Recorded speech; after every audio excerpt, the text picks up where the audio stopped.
Hello दोस्तों, मैं हूँ आपका अपना गौरव मनचंदा। कैसे हैं आप लोग? आई होप आप लोग सब ठीक होंगे।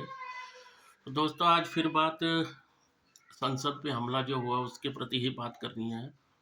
एक छठा आरोपी जो है महेश कुमावत, वो भी पकड़ा गया है और उसकी निशानदेही पे जो फ़ोन इन्होंने डिस्ट्रॉय किए थे वो फ़ोन पुलिस ने उठा लिए हैं। अब उस फ़ोन से राज खुलेगा कि ये लोग किस टीम से हैं और इन लोगों का मकसद क्या था संसद में हमला करने का। अच्छा दोस्तों, एक बात मैं कहना चाह रहा था कि राहुल गांधी का बयान आया, उसने बोला कि ये लोग सब बेरोजगार हैं, मोदी की नीति के चलते इन लोगों ने ऐसा किया है। तो दोस्तों, 42 साल की औरत बेरोजगार, मैं नहीं समझ पाया। अगर उसके इतनी डिग्रियां थी तो उसे नौकरी लेनी चाहिए थी ना। क्यों आंदोलन जीवी बन के बैठ रही थी? क्यों उसने भाषण दिया कि कांग्रेस को वोट दो, INLD को वोट दो?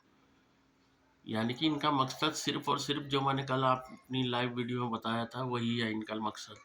सिर्फ और सिर्फ मोदी को टारगेट करना। लेकिन मोदी को टारगेट करते करते ये सब अपनी निष्ठा पे ये लोग आ ही जाते हैं। ठीक है दोस्तों, अब इस पे संसद भवन में रोज ही जब सेशन बैठता है तो रोज ही हंगामा हो रहा है। पहले मणिपुर पे करते थे कि चर्चा करो चर्चा करो, जब चर्चा की तो सारे भाग गए। अब इन लोगों ने इस बात को भी लेके इशू बनाना शुरू कर दिया है। तो ये लोग कब सुधरेंगे? अब आम आदमी पार्टी का राघव चड्ढा है, वो स्पीकर सर के आगे कुछ एक्शन वगैरह कर रहा था, जिससे स्पीकर पर सर नाराज हो गए थे और उन्होंने उनको कहा था कि यहाँ पे नाचने वाचने की ज़रूरत नहीं है। ठीक है, ये सदन है, सदन के रूल मुताबिक ही आप लोग चलिए। अब ये लोग इतना नीचे गिरते ही जा रहे हैं, गिरते ही जा रहे हैं, इनका स्तर दिन ब दिन, कि समझ नहीं आ रहा। अब ये 2024 का आ रहा है चुनाव। अब इसके लिए इन लोगों ने पूरा ही पूरा एक प्लान तैयार कर रहे हैं। पहला प्लान का जो ये ट्रेलर ही, मैं तो ट्रेलर ही कहूँगा, इन लोगों ने जो दिखाया है कि हम लोगों ने शुरुआत कर दी है। ठीक है जी, लेकिन वो मोदी है।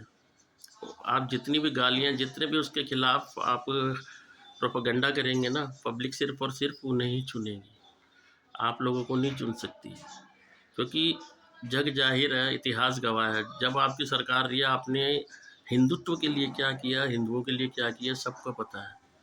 और मैं दोस्तों आपसे विनम्र निवेदन करूंगा, अगर आपने हिंदुत्व और हिंदू बचाना है तो सिर्फ और सिर्फ मोदी को ही लाना है 24 में। उसके अलावा हमारे पास कोई विकल्प नहीं है।